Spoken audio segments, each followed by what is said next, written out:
Good morning, everyone watching live on BAM YouTube. Let me know in the comments where you are tuning in live from today. The hot sheet covers what you need to know about the real estate industry in a 24-hour time period. And on today's hot sheet, I will discuss an update on banks yet again, what CEOs have to say about inflation, and home seller concessions. Today is Friday, March 17. Happy, what is it? St. Patrick's Day, 2023. I am Byron Lazine, and the hot sheet starts now.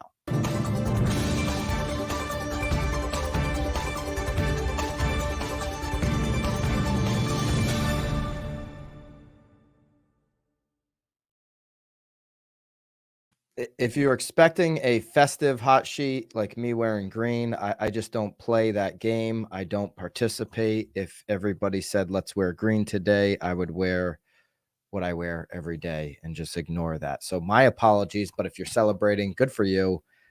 St. Patty's Day, there you go. Hit the thumbs up and let's roll right into it here as we close out week 9 of the hot sheet with more bank updates. Okay, so let's start at the beginning. Before I give you the bank updates, it's been a wild 7 days, a roller coaster on the banks. Let's just start at the beginning. How did we even get here? Okay, it didn't start 7 days ago, that's for sure. It started in 2020 when we shut down the economy, when we decided to take a global economy and certainly our economy here in America and just flip the light switch off. Obviously, to get it back going again, we had to pump a bunch of stimulus into it. Now, the problem is we let the stimulus go far too long. After the health crisis had subsided, after we had learned about what it really was and what was actually going on, we continued to use it as an excuse to pump stimulus and government spending and government printing into the economy. I would say that both administrations took part in that. Both sides of the aisle took part in continuing to print dollars that were unnecessary to print. Certainly that last infrastructure bill, which if you looked since we signed that like 2 years ago, I don't see many infrastructure projects going on. It was like a nice label, but certainly hasn't equaled new infrastructure in this country, right? Not in comparison to some other big countries. Okay, but now we slammed the brakes last year on that, and we're going to see how big this pileup is on the freeway. Is it going to be a 5-bank pileup like we've seen in the last 7 days, or are there more to come? So the 3 banks that really got themselves into trouble with this long-term debt, when you jack up the interest rates and you need to liquefy some of this debt, you can't do it unless you're selling it at a loss.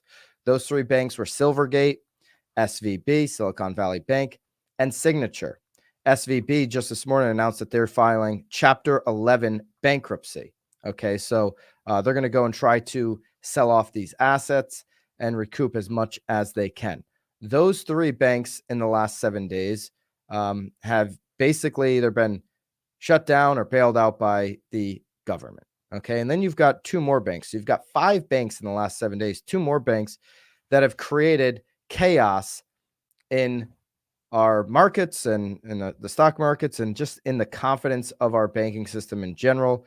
You've got First Republic, and First Republic now just announced with a deal that the Treasury worked on with major banks across the country. 11 banks are injecting $30 million into First Republic. So if you missed that, that was just announced late last night and early this morning. Okay. Then you got Credit Suisse. We talked about yesterday, $52 million is being injected by the Swiss Federal Bank into Credit Suisse. So these 2 latest, First Republic and Credit Suisse, aren't like, they're not shut down. They're not being bailed out, so to speak, by government, but they do create uncertainty in the market. The U.S. Deputy Treasury Secretary Wally Ademo was just on CNBC this morning, and I wouldn't want his job. I mean, he was just stammering over his words because what do you say when you're asked the hard questions? Okay, and I give credit to the host. She was asking him the hard questions. Okay. He says these 11 banks ejecting $30 million into First Republic has instilled confidence into the banking system. Depositors, we've seen a stabilization this week with depositors at these regional banks. And she asked him, well, does this mean that all depositors across the country at every single bank are insured? He didn't say yes. He didn't say no, but he didn't say yes. We'll look at each situation case by case, but he kept going back to confidence has been stabilized. We've seen over the last week now that confidence is back. Really? I mean, just 3 hours ago, you announced that $30 billion with 11 banks had to pump into First Republic. What happens next week if there's another bank? Are there going to be 11 more banks to step up, pump another 30 million in? At what point does this pile up on the freeway get to be too big to clean up? Because we haven't seen what happens next week. 7 days ago, we weren't even talking about this. So we were just beginning to last Friday. Certainly 8 or 9 days ago, this wasn't on 99.9% of Americans' radar. Now it's on 100% of Americans' radar. There are still questions to be answered. And that's what the CNBC host this morning was saying to U.S. Deputy Treasury Secretary. There's still questions. I mean, you can say that there is now confidence back in the banking system, but if you're not guaranteeing that 100% of insurers are covered, or depositors are insured rather, then they may still consider, especially if they got over $250,000, going into a big bank, and that would continue to crack at these regional banks. Okay, so that's where we're at today on the banks. It started in 2020. We knew we were going to have to pay the price at some point for all the money printing. And it seems like in the last week, we're starting to pay the price now. We've also been paying the price with high inflation. We've been dealing with that for the last year. Lance Lambert over at Fortune put out a survey just late yesterday. Inflation is still the 800-pound gorilla in the room. This is according to the CEOs that were surveyed. In total, 149 CEOs representing more than 15 industries responded to this survey. This was done in February, so prior to SVB failure. Okay, so keep that in mind. But here are the numbers. 45% of CEOs expect their firm's growth to be strong. 32% of the 45% say that. Okay, so or very strong would be 13% over the coming 12 months. Another 44% said modest. Okay, so 45% are in strong or very strong. 44% say modest, while 12% said either weak or very weak. So 12% are in that weak category. Okay, so almost half of the CEOs believe that their growth is going to be strong. CEOs are optimistic, so take that for what it's worth. 85% of CEOs think energy transition and energy resilience would be best achieved through business collaboration rather than competition, while 15% said competition rather than business collaboration. Interesting there. 61% of CEOs said inflation is likely to disrupt their business strategy over the next 12 months. So 6 out of 10 CEOs saying, hey, inflation's a big enough problem where it's going to impact our business. 51% of CEOs said geopolitical instability is likely to disrupt their business, and 48% pointed to labor skills and shortage in that. 55% of CEOs said identifying the right use cases is a barrier to creating business value with AI. Okay, so CEOs still worried about inflation. We said 61% believe that it's going to continue to disrupt. That said, it's down from 74% who said the same thing during a September similar poll. Okay, so coming down. Now, we'll see what happens, right? If the Fed decides to pause, which I think many of us are in that camp. Let me know in the comments which camp you're in. If you think the Fed should pause next week on the federal interest rate. I certainly do, because there's just too much pressure on banks right now, which is going to have ripple effects to all areas of the economy, housing included, if we continue to jack up these interest rates. So if they pause, we can have this We could have a short-term little boom for housing, right? We could have, hopefully an alleviated pressure on these banks, but does it kind of, make a long-term inflation problem more likely? It could. It could. I'm not saying nobody knows, but it certainly could. CEO's personal outlook towards the following area over the next 12 months. Got some charts on this to kind of break it down. This will be available for you down below in the daily download link. The global economy, as mentioned, their industry performance, and then company performance. So pessimistic being in the red, and then very optimistic being in that dark blue, or optimistic, and their company performance, they're very optimistic on that. Okay, how CEOs are going to prioritize investments in the following year over the next year, with number 1 being the highest priority and number 8 being the lowest. Okay, core business transformation, 30% say number 1, that's going to be the highest. Talent acquisition, 25% say that's number 1. Okay, so 1 out of 4 CEOs say talent acquisition is the number 1 investment, the highest priority. Other new product, service, market innovation, almost 1 out of 4, 22% say that's the highest. Supply chain resilience, 7%. Advanced technology other than AI, very small number there, less than 7%. Climate and sustainability, less than 7%. AI, less than 7%. Social inequity, health equity, less than, looks like a couple of percent. Okay, so they're focused on core business transformation in a time of economic crisis, talent acquisition, and other new product, market, service innovation. That makes up 3/4 of CEOs' number 1 priority here going into these inflation, or continuing to move forward rather, in these inflationary times. Those charts, as well as the entire survey, will be linked down below in our daily download link. All of our sources and downloads each and every day are there for you.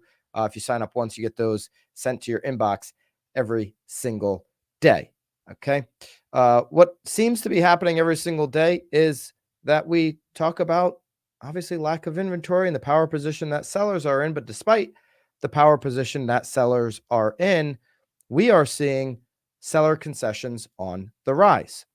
This is on nowbam.com, and it's a study from Redfin. A new Redfin report shows over 45% of sellers giving concessions to incentivize buyers, with a record 13% of sales involving both price cuts and concessions. Okay, pandemic boomtowns led by Seattle have seen the biggest increases in seller concessions, which are most common in Las Vegas at 51.6% of home sales right now are seeing concessions. If you're in Seattle, if you're in Las Vegas, let me know if you agree with this Redfin report. Okay, seller concessions on the rise to a new record in the month of February. I have a chart that outlines this below. This is according to redfin.com. 45.5% share of home sales in which sellers offered a credit to a buyer. Okay, this is a rolling 3-month period.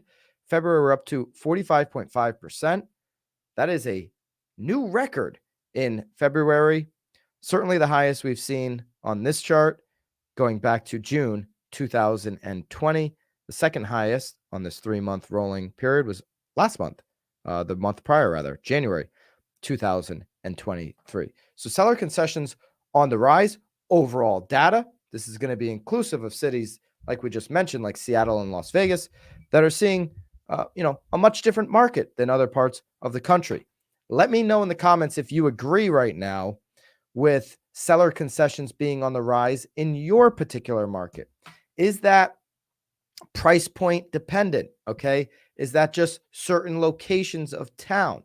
Is that the entire city or metro that you're working? Are you seeing that as a common approach to getting deals done right now? Well, just this week, we were talking about some of these median price points that have multiple offers. I find it hard to believe in the multiple offer median price points, especially in rural communities across the country where there's maybe 1 or 2 listings, that you're going to see concessions in an environment like that. But tell me what's happening right now in your market and what you're seeing.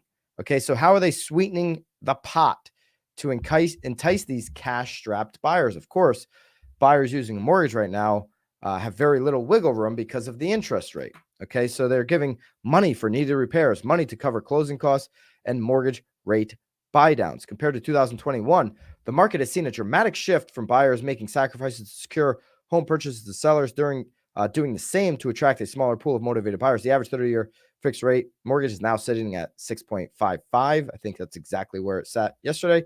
Has increased the monthly mortgage payment on a typical home with a median price of $327,514 by over $400 in that time frame. Okay. This record sale both involve concessions and price cuts. Okay, so when they're doing both, it's like kind of like interesting. It's like either one or the other, right? But we're seeing both now. And here's a chart that outlines that. Sellers often cut prices in addition to offering concessions. Okay, that blue line at the top, they had a concession, and that's 46%. Then you've got the next line, the green line, 25% had concession and sold below asking price. The next line at 21%, the orange line had concession and a price drop. And then the red line had a concession, price drop, and sold below asking. We know the earlier you price the home in a more advantageous position, you're going to avoid that last line, more likely than not. Had concession, price drop, and sold below asking. Listen, have you gone on a listing appointment? Let me know in the comments, actually. Let's have a discussion about this. Have you gone on a listing appointment lately? If you're an agent and the seller is looking for late 2021, early 2022 pricing, and you're saying, hey, you're going to put yourself in a much better position if you just price one bracket lower. You're probably going to get more activity and have a higher likelihood of maybe even meeting that price if we can create competition. But they're insistent on testing the market at a price that you and I both know is unreasonable. This is the data you're going to want to show them. Okay, do you want to end up in that last line? Do you want to end up here at the bottom of this Redfin chart where 13% of people had to offer a concession, a price drop, and then also sold below asking because they went out too high of a price, right? This is the type of data that might bring them back to the reality of the situation that we're in here in 2023, as opposed to the rearview mirror situation of 2021, 2022. Concessions are most prevalent in Las Vegas. Okay, so let's look at some local data where it's mostly happening during those 3 months ending February 28th. So we're talking December, January, February. Sellers in Vegas gave concessions to buyers in 77.4% of home sales, the highest percentage among the metros analyzed by Redfin. So 77.4% Las Vegas, San Diego 75%, Sacramento 71%, Phoenix almost 64%, Denver 61%. Compare those to the 5 metros with the lowest share of home sales involving seller concessions. New York City, less than 17%. San Jose, California, 21%. Boston, 23%. Philadelphia, 30%. Austin, Texas, 34%. We know that Austin has already seen significant price drops leading into the beginning of this year. So sellers there are probably like, hey, you've already got a great deal now. I'm not going to concede anymore. And then the other interesting thing about the top 5 metros with the lowest share of home sales involving seller concessions would be that 3 of the 5 are in the Northeast, where we see the least amount of inventory across the country right now. So it makes sense there where there's less options for people. Why would sellers concede? Where we've seen the biggest seller concessions. Okay, so this is the largest amount, meaning the biggest concession, not the most concessions, but the biggest concession being offered up. Okay, Seattle 51%, Vegas 30%, Denver 26%, San Diego 23%, and Phoenix 22%. Okay, so there you go. That's over on nowbam.com if you want to pick that up. Let's pick up where the 10-year is today.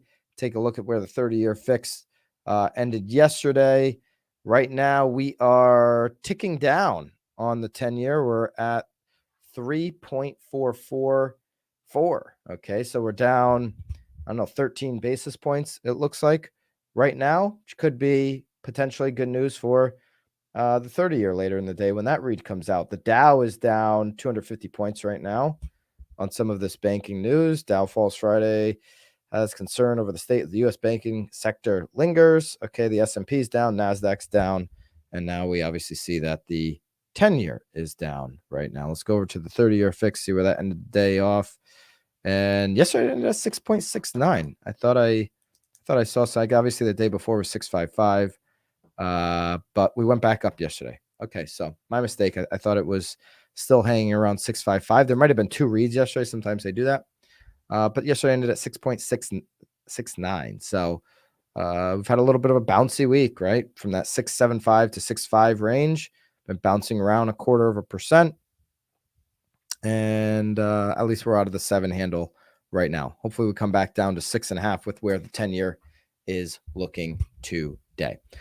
Thank you guys for closing out week 9 of the hot sheet with me. We do this show every single day that the markets are open. So every single Monday through Friday, if you're new to the hot sheet, this is the first hot sheet you've ever consumed, first time it was shared with you.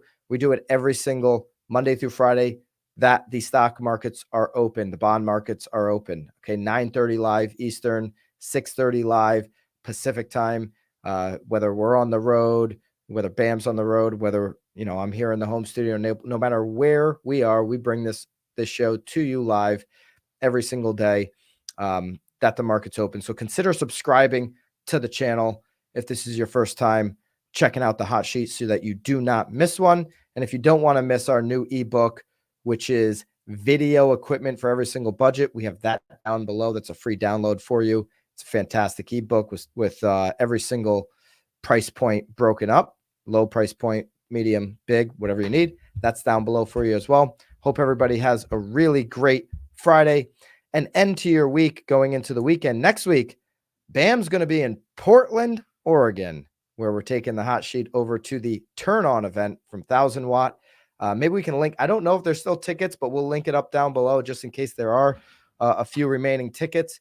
We are going to be live streaming all week from the Turn On event, Monday through Wednesday, as well as doing the hot sheet from Portland. You do not want to miss any content next week coming from Turn On. Make sure you are subscribed to this channel. It is going to be wild. Until then, have a great weekend and toodaloo.